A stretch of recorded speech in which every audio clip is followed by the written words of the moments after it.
Welcome to Verastahl, a YouTube channel devoted to my horror stories.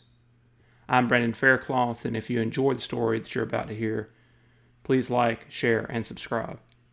And also, if you'll click the notification bell, that seems to help people get notified when the next parts of this story and others go live.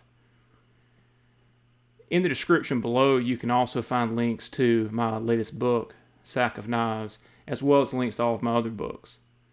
If you haven't had a chance to check them out yet, I encourage you to do so. And if you have read one or more of my books, if you get a chance and you can go and visit Amazon as well as Goodreads.com, both of those places are good places to leave honest reviews of your opinion of the books, which can help other readers find them and decide if it's something that's right for them.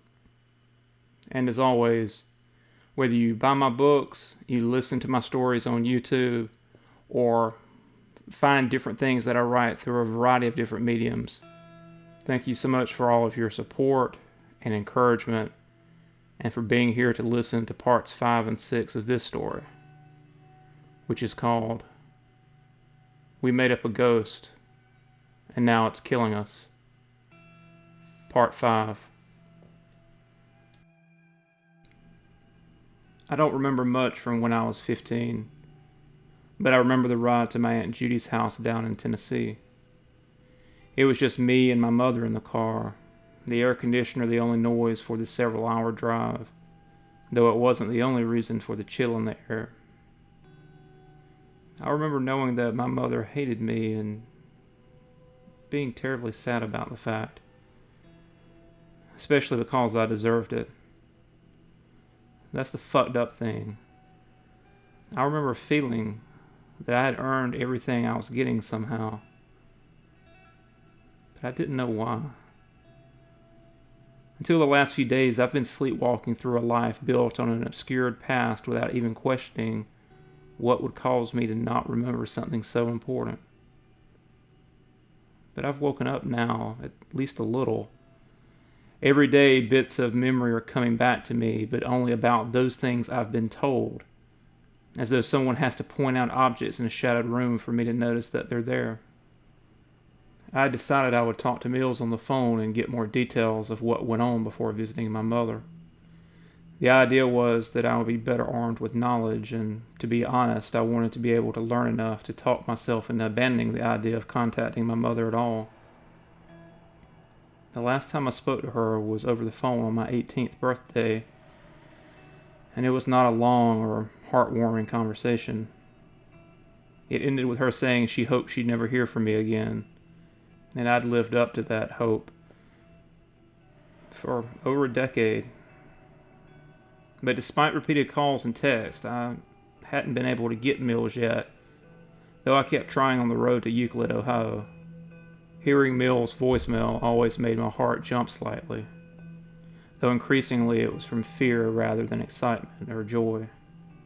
I didn't want to panic, and I'd already booked a flight for Austin from the Cleveland airport for late tonight, but it was still hard to keep my mind on what I was doing while worrying about her.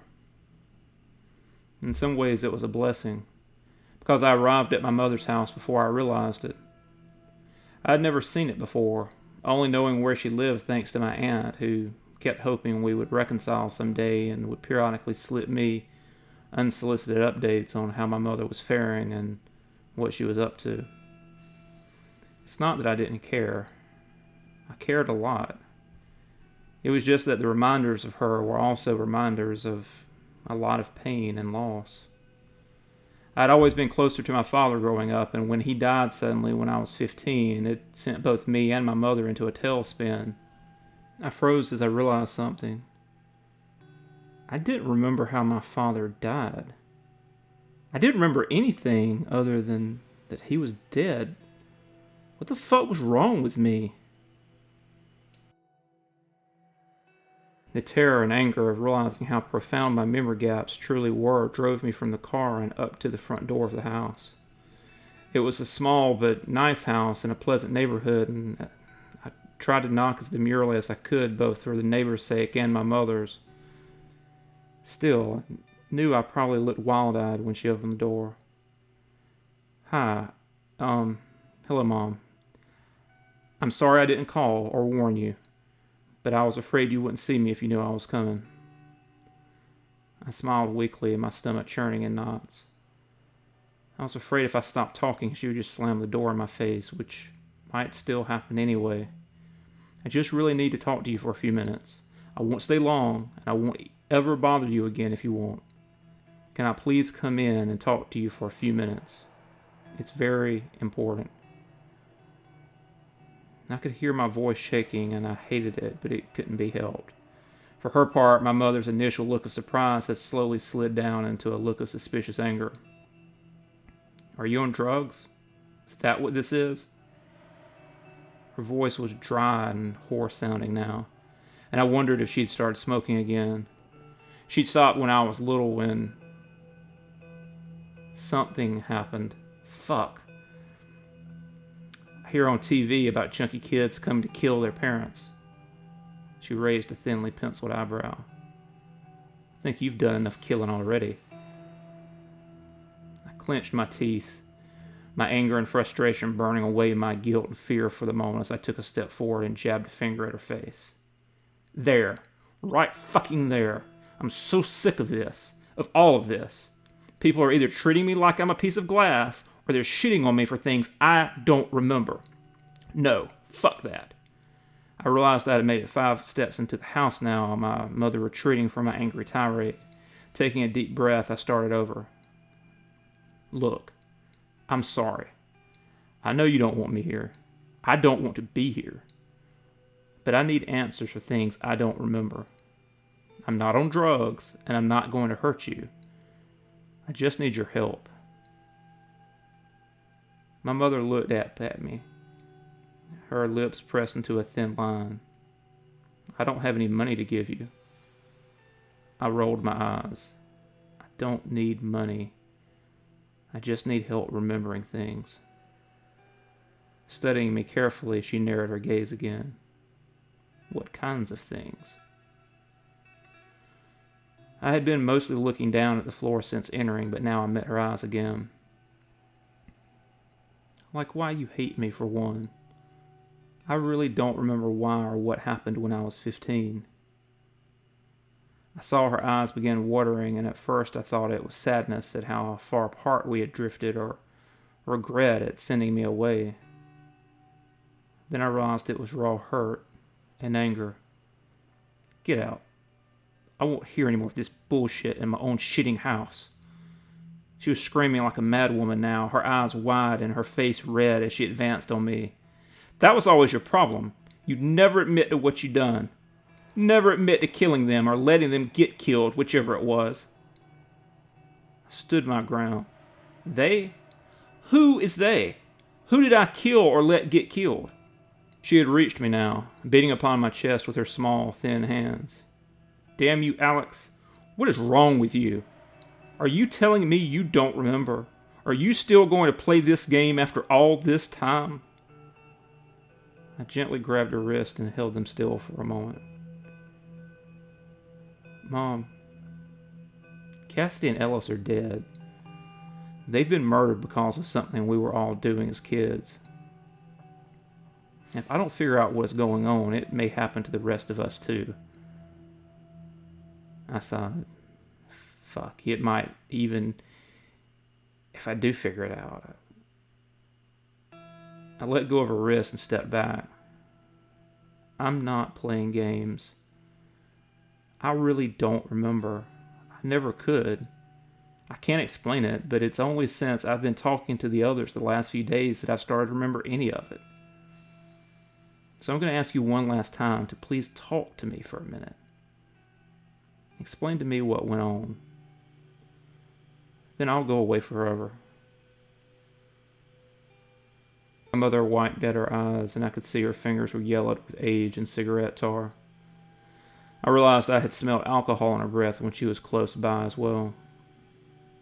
She was looking at me like a wounded animal, and I hated myself for making it all worse for her by being here. And if she wasn't going to... I don't know everything. I don't know much, really. But I'll tell you what I can. Then you have to go.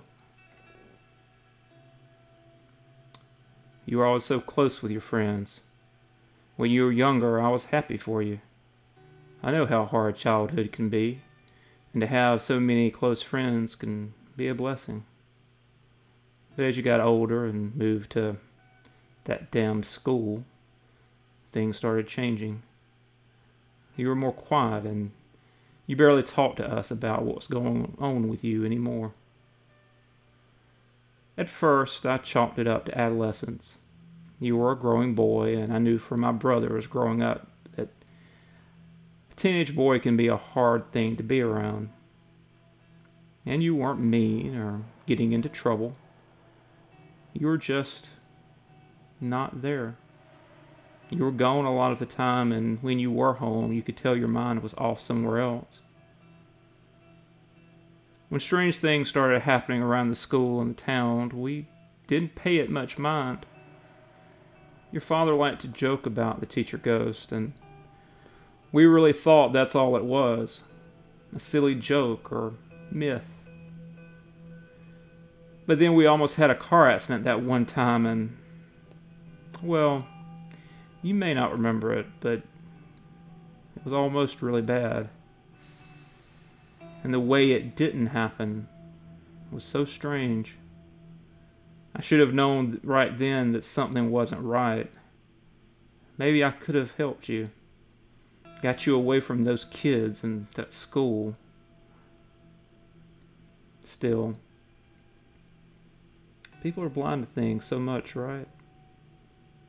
So much time passed, and I heard of things happening, but I guess I ignored it or thought it was just talk. Then one night you came in and said that Alicia was gone. That she'd been taken by the thing at the school.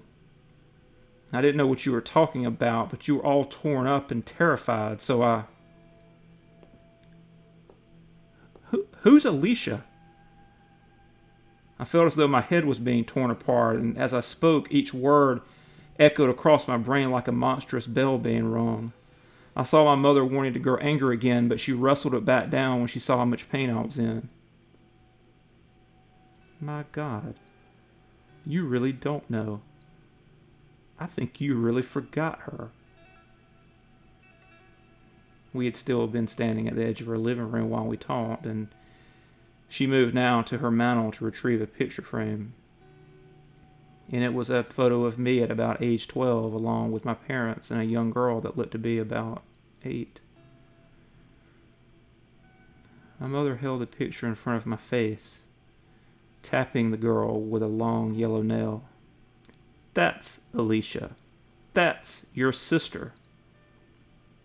She dropped her arm and staggered back, her face looking impossibly old and tired.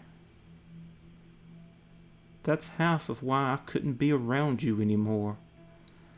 I could never believe that you really forgot her. How do you forget a person? Especially her. She was so sweet and good, and she loved you so much.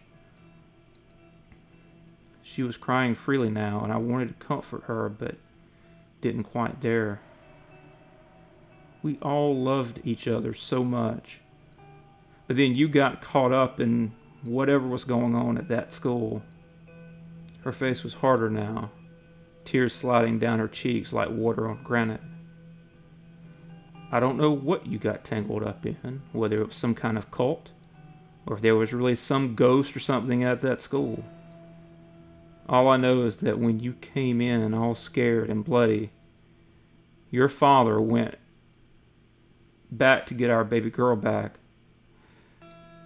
I tried to get you to stay with me, but you ran out after he left.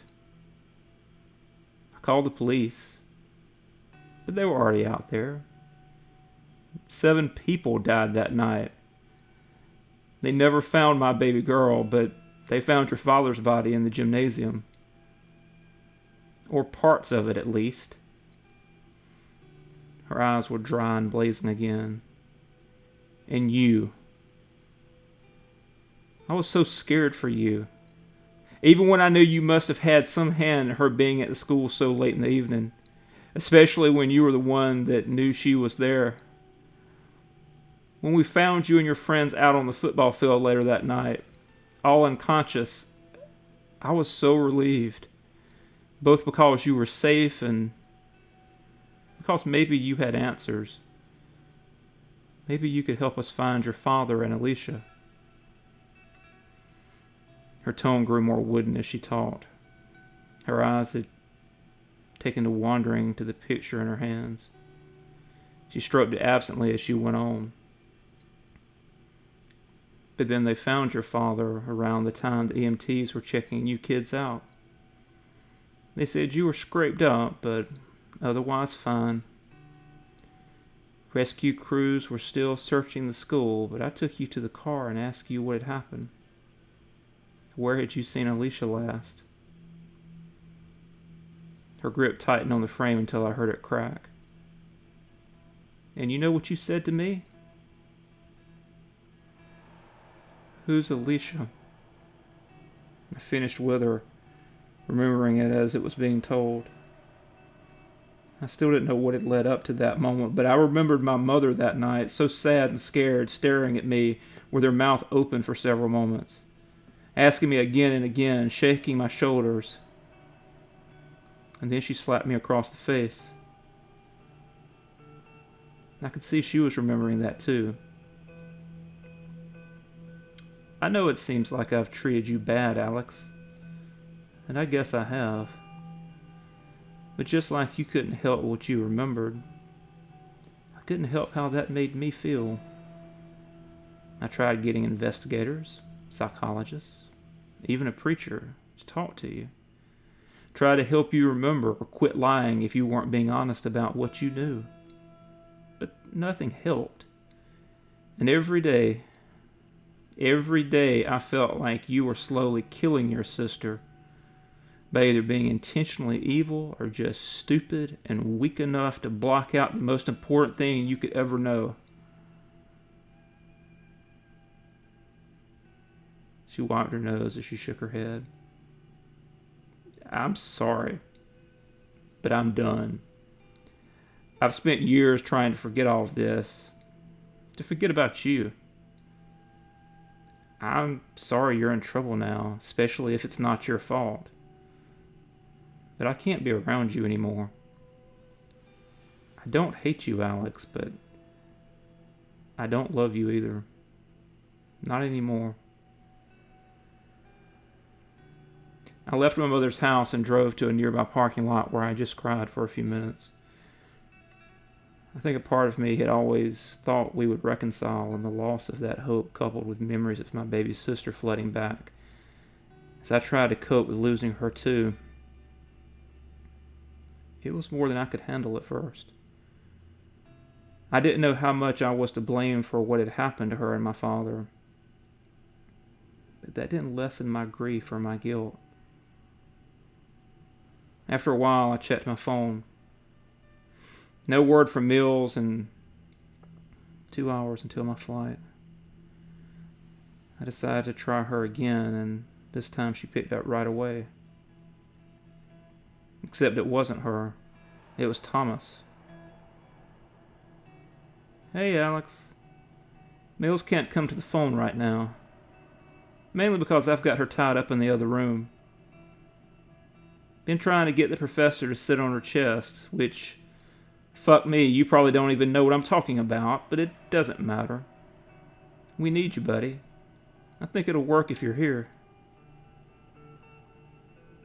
I was momentarily confused, trying to decide if he was potentially joking or something, but that made no sense. He wouldn't go all the way to Austin for a joke, and his voice sounded strange, like he was caught between laughing and crying. Or just in the middle of going insane. Look, you're right. I don't know what you're talking about, but I'll come and we'll figure it out. Is she okay?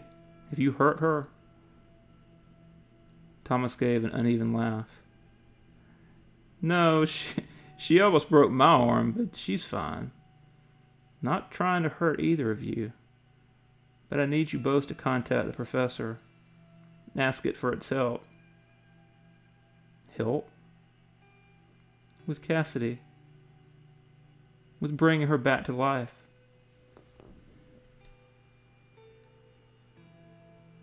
Part 6. Thomas, you need to stop this. I know you're upset, out of your head with grief even, but this isn't the answer. It's been a hellish 5 hours since my brief surprise phone call with Thomas waiting at the airport, waiting on the plane, waiting for a rental car, and then driving as fast as I could to get to Mill's house outside of Austin. I didn't think he would hurt her, but I hadn't thought he would tie her up either. When I knocked on her door, he answered right away, and though I could tell he had been crying, he looked oddly happy to see my face. He actually went to give me a hug before seeming to absently remember he had a small revolver in his right hand. With an embarrassed shrug, he gestured with a gun for me to come in. When I entered the house, I moved past Thomas and started calling for Mills. She yelled back, and I found her laying on the bed in her room, her ankles and wrists tied with thin yellow rope. I'd untied her right away, knowing he was at my back with a gun, but not caring. Once I knew she was okay, I hugged her and turned to look at Thomas, who asked us to come sit on the sofa in the living room. It was there that I started trying to talk him back from the edge that he was teetering on. But looking at my friend, his eyes weighted down with a hard glaze of insanity. My heart sank as I realized I wasn't going to be able to reason with him. No, Alex. You're wrong. I've thought it all out. We created this thing, right? And it's powerful. Able to do all kinds of things. It's magic. So what's to stop it from helping us out with Cassidy? How about the fact that it just fucking killed her last week? Mills snarled at him, the anger and fear in her voice scaring me more than Thomas. I needed to get her out of here. At least she'd be safe, and maybe I could calm him down alone. But Thomas didn't seem angry. He was nodding and smiling as though being patient with children who just didn't understand. I see your point and why you think that. But the last few nights I've been having dreams. Or really the same dream repeatedly. First I thought it was just stress and grief. But when it happened the third time, well, I realized it had to be the professor. It was sending me a message, telling me about what it could do.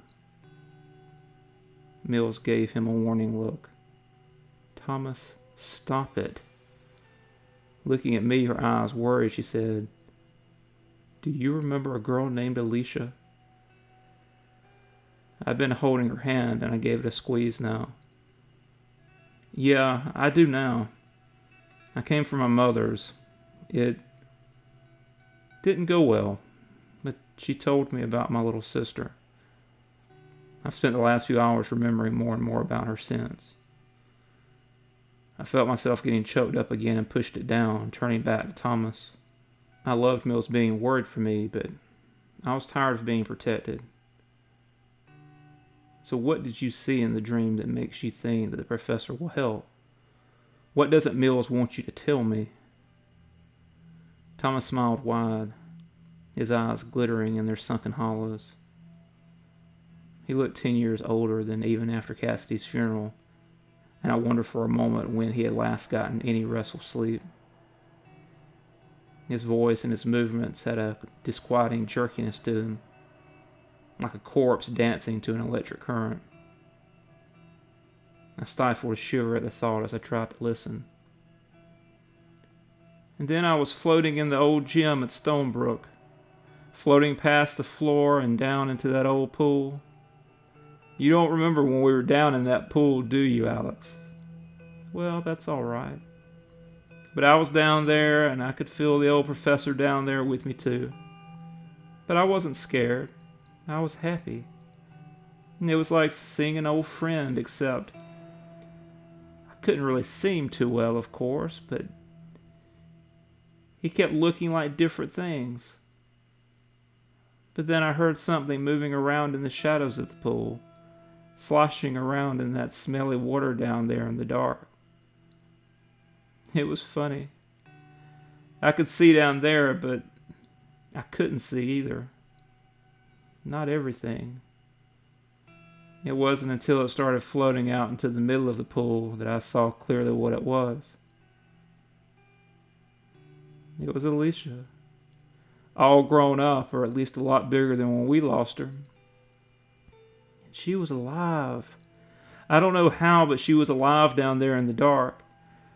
I saw her look at me and, well, she kind of smiled, I think. Just think, Alex. If it can keep her alive all this time, it can bring back Cassidy.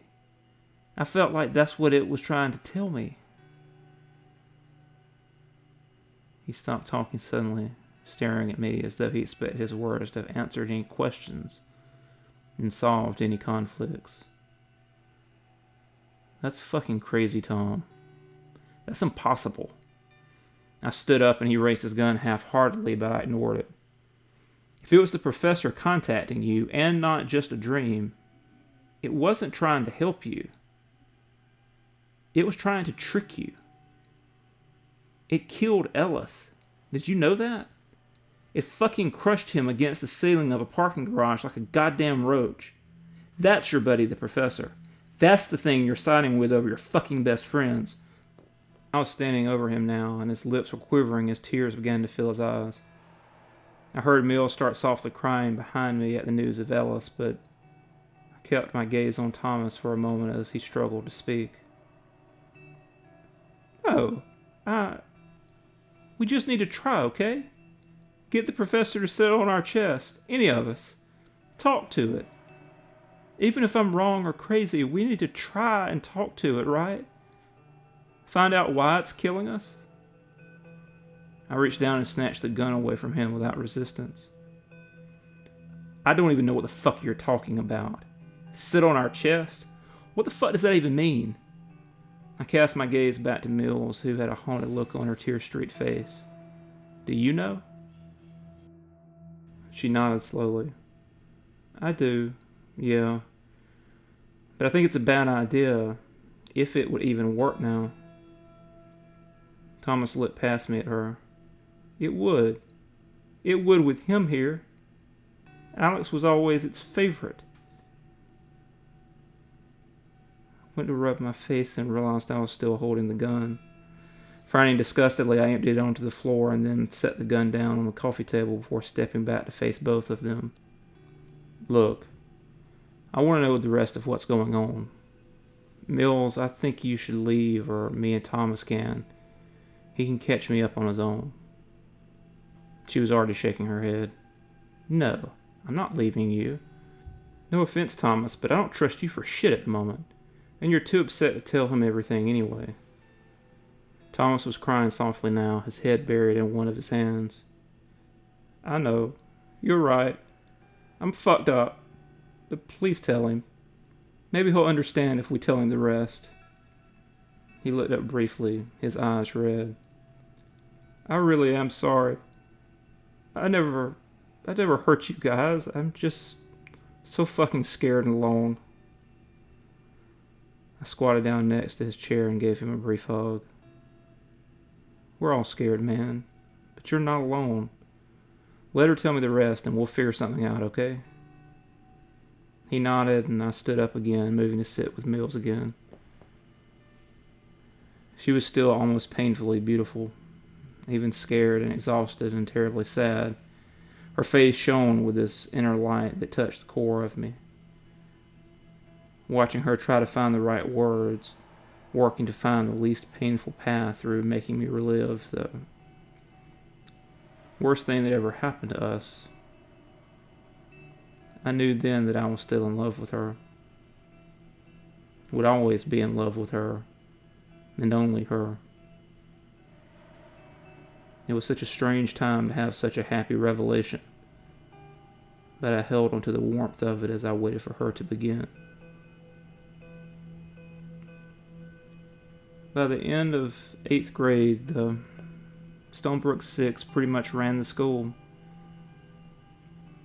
We didn't bully anyone, but the strange combination of fear and mystery surrounding us was, well, it was a powerful brew. We were popular without trying, at least on a surface level. And that's all that really mattered, because, as always, we really only wanted to hang out with each other anyway. When we got to ninth grade, things were different at first.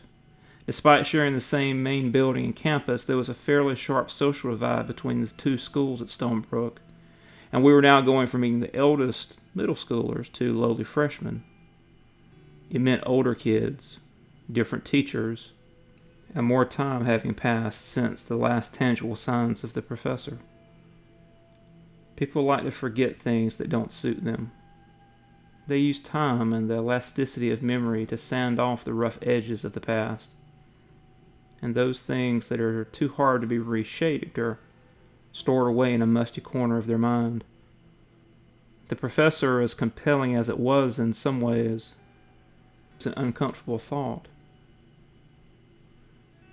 And like any uncomfortable thought, it spent quite some time walking on the knife's edge of the townsfolk's collective and individual consciousness. On the one side, the eventual oblivion of rationalization and explanation. On the other, the same neglect and dusty demise that befell childhood memories and unpleasant pasts. During most of our ninth grade year, I think the professor was teetering between those two kinds of death, and its balance on the blade grew weaker with each passing day. If we had only left it alone, it might have faded away for good that year. But we didn't. We didn't want the professor to die, and I think we could all sense it needed our help to survive. Without any plan or coordination, we all began talking about the professor again in our subterranean hideaway. I mean, we had always talked about it a little, even if just in a joke or passing reference. By the spring of our freshman year, we were back to discussing it regularly, the breath of our words fanning the embers back to life. I was largely to blame. I had taken it upon myself to do research on different myths and legends, specifically magical creatures that seemed similar to our professor, if I could find any. That was how I wound up reading about tulpas and telling you all about them. Tulpas, from what I remember, are supposed to be beings created by the mental or spiritual energies of one or more people. Kind of like an imaginary friend you make real by believing hard enough. It was a strange idea, but it seemed to fit the professor better than anything else based on what we knew about it. Around the same time, Ellis came up with the idea of trying to see the professor. We weren't even sure it was still around, and the idea of verifying its continued presence in some way was attractive to all of us. Ellis's idea led to us getting a large baby pool and sneaking it into a back room down in our secret lair. We filled it with a few inches of water and then began calling to the professor. The idea was this. The professor was always invisible, and past attempts we had made to ask it to show itself had gone unanswered, so either it couldn't become visible to us, or it didn't want to. But if it was at least willing to come and visit us, and if it had some kind of physical form, we might be able to get some sense of its size or shape in the water. It was an odd idea, and Ellis admitted that it was a long shot, but we figured it was worth trying, with the fun and challenge of sneaking the pool into the school almost worth the price of admission by itself. The funny thing was that it kind of worked. We set the pool up, asked the professor to come as we stood around the water holding hands, and this time it came. We could all feel it there, and after a few seconds, Cassidy let out an excited gasp as the water began to slosh in the pool. As the liquid settled, you could see voids where the water didn't go. It was hard to say for sure, but it looked as though the professor was standing on two invisible legs in the pool. Except then it became 4 voids instead of 2. Then 1 larger one. Then 8 small ones. On and on we watched as the water would slosh and settle, every time around a different shape or configuration. Then it was gone. We all began talking excitedly, and at first we didn't really understand what we had just seen. Then I realized what it was. It was changing shape repeatedly as it stood in the water. Big, small, many legs or none, it must have shifted between a dozen things in the span of a couple of minutes. We were excited about all of this, of course, but rather than satisfying our curiosity to know more about the professor, it just made us hungrier for the next step. Alex, you were the one that came up with a way of communicating with it. One day when we were all skipping a school assembly together, you started telling us about a theory you had. You said that if we really had made the professor up, made it what it was, why couldn't we make up a way of talking to it too? The idea caught on with all of us right away. We talked about it for a couple of weeks, figuring out and agreeing on the details, but by the end of the school year, we were ready to try it out. The end result was very simple, in part because making up rituals can be hard, and in part because I think we instinctually weeded out the elements that didn't work. I understand that that's contrary to the base idea we were working from. In theory, any idea for the ritual should have worked so long as we believed in it enough. But that's just one example of why I don't think we had as much control of things as we thought at the time. At some point, the newest and the last member of the Stonebrook Six started guiding us. The ritual went like this. We sat cross-legged in a circle, knees touching and one of us holding a lit candle. We repeated the phrase, "Professor, come and join us. Professor, come and talk to us." And with each repetition, the candle would be passed to the next person in a counterclockwise manner. If the candle flame turned green, it meant the professor was present and willing to talk to us. Flame change was important, we had decided, because we wanted definitive proof if the professor came to talk. We were all excited to try it out, but when we went to do it the first time, we were all laughing a little and making jokes. I remember thinking it was odd that the year before, the idea of trying to talk to the professor directly would have terrified me, but now I was somehow not only okay with it, but very concerned that we weren't taking it seriously enough for it to work. But I needn't have worried. The professor wanted to talk to us, and the candle hadn't made a full circle before the flame turned a bright, eerie green. You were holding it at the time, Alex, and suddenly the professor was on you.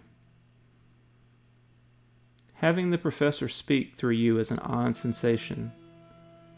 You don't feel like it's inside you, but rather that it's sitting on top of you somehow. You feel an immense weight on your chest, and while it completely controls your voice and expressions when it's on you, it doesn't really feel like that most of the time. It's more like someone is sitting on your chest and blocking your face from everyone while drowning out what you're saying with their own words and emotions. Which, of course, is where we came up with the name. Over the next few months, we talked to the professor several times, and it sat on each of our chests more than once. Most of those seemed like magical experiences at the time, as though we were talking to a miracle, which I guess in some ways we were.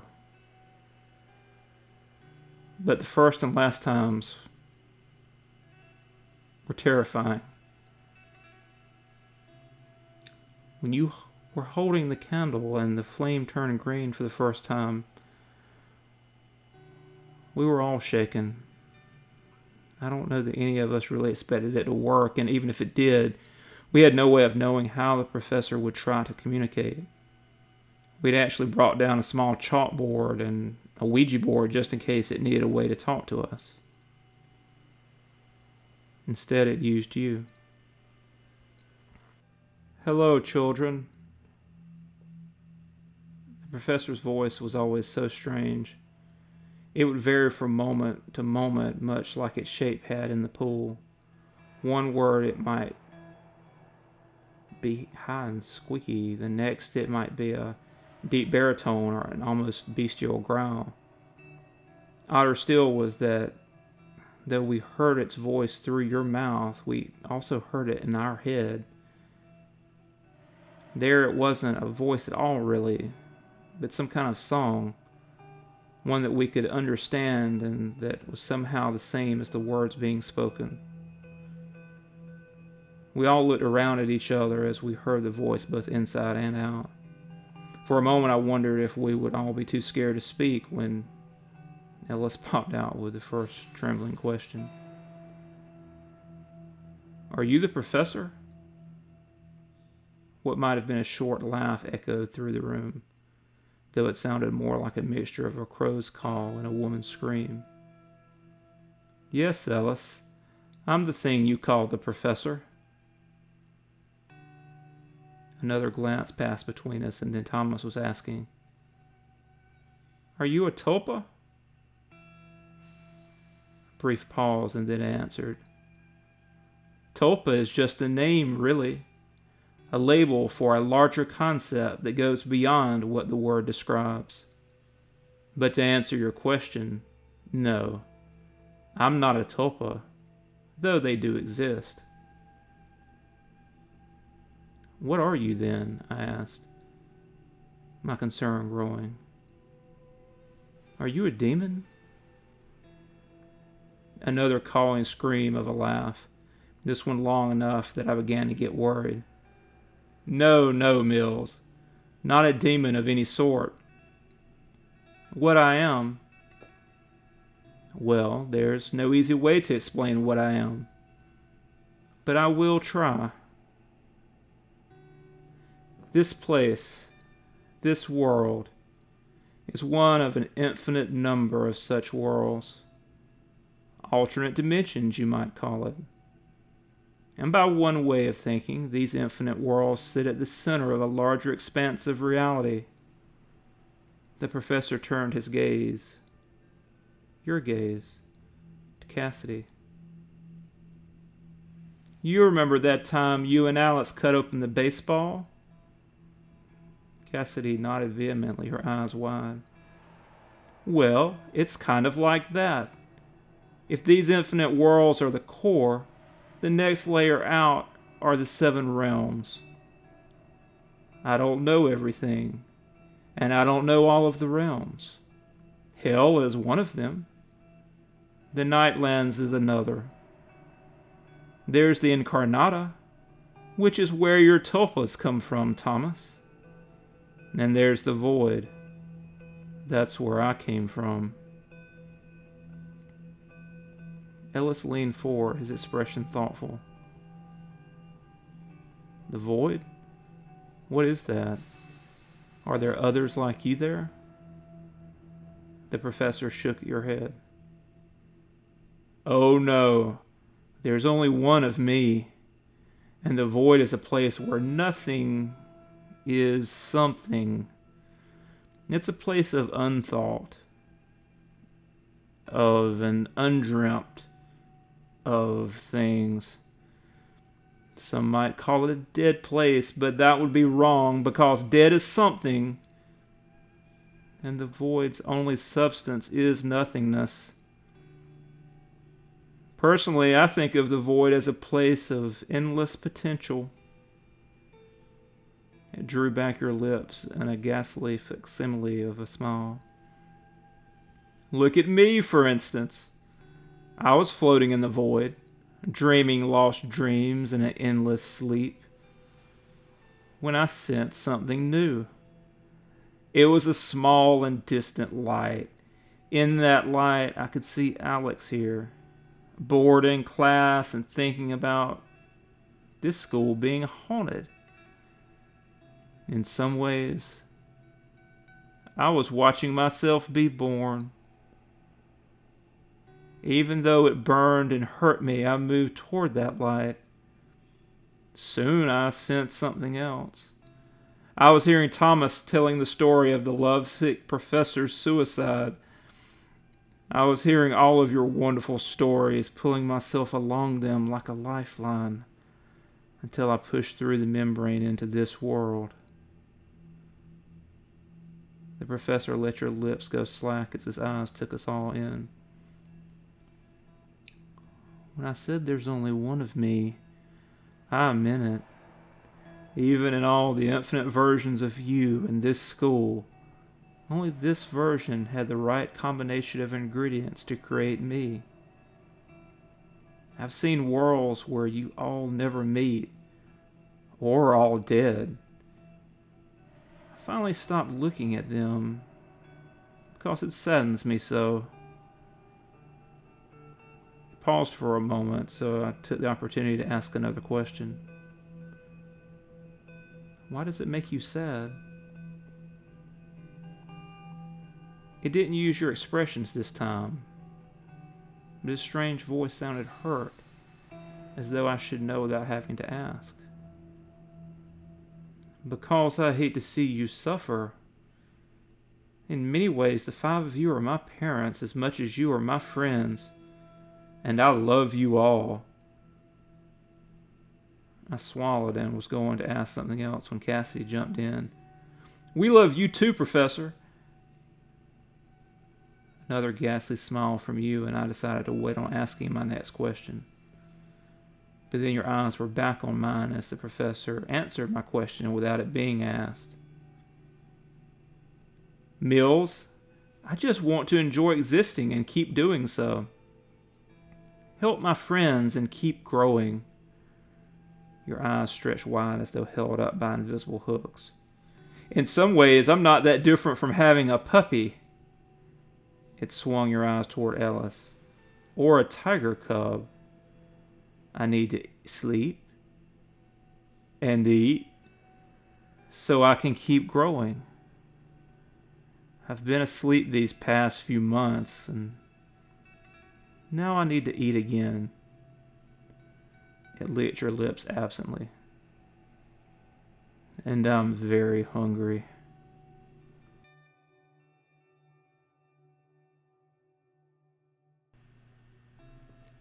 Thank you for listening. I hope you've enjoyed parts 5 and 6 of this story. Come back soon to hear the next parts as we finish out the story over parts 7, 8, and 9. And in the meantime, you can visit Verastahl.com for more information about my books as well as news and updates. Until next time.